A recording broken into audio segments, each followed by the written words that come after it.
Alright, so this is my performance task day one. So we were told to watch a video and then answer two of the three questions. So the first one I did was dynamics. I did some key ideas from the dynamics unit. So I drew a little diagram to represent the rocket's pathway, and the question I'll be answering is how far will the rocket travel? So I did have to make up some variables, so I made up the 10 meters per second as a velocity initial.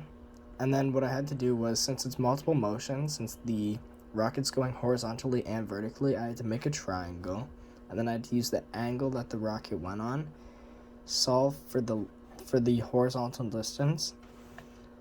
And then I watched the video and I counted to see how long it takes for the rocket to hit the ground, and I determined that it was 3.2 seconds. And since it's horizontal distance, I know that the acceleration is 0 meters a second. We learned that back in unit 2, I'm pretty sure. And then I used my velocity initial for x that I solved for, and then pretty much I used the equation distance is equal to velocity initial times time plus 1/2 times acceleration times time squared. I used that.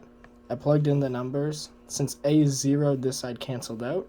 So then it was 7.66 times 3.2, which was equal to 24.5 meters, which is how far the rocket traveled. And then I used the forces unit, and I wanted to see how much work was done on the rocket.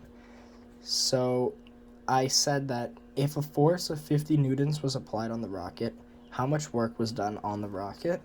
So I came up with the variable of 50 newtons, and then I know that so I have my distance that I had solved for previously, and I now know a force applied. So I was just looking for energy at that point, or the work done. So I used work is equal to force applied times distance, or displacement, and then I entered the numbers, solved for that, and I found that the work done on the rocket was 1,225 joules.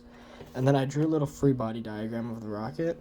So as you can see, the force was applied, and as the rocket's in the air, there's also a force of gravity pulling down on it, of course. There's a force of normal, which kind of combats the force of gravity. And then since there's a force applied, there's also air friction. So that was my force of friction. And that was it.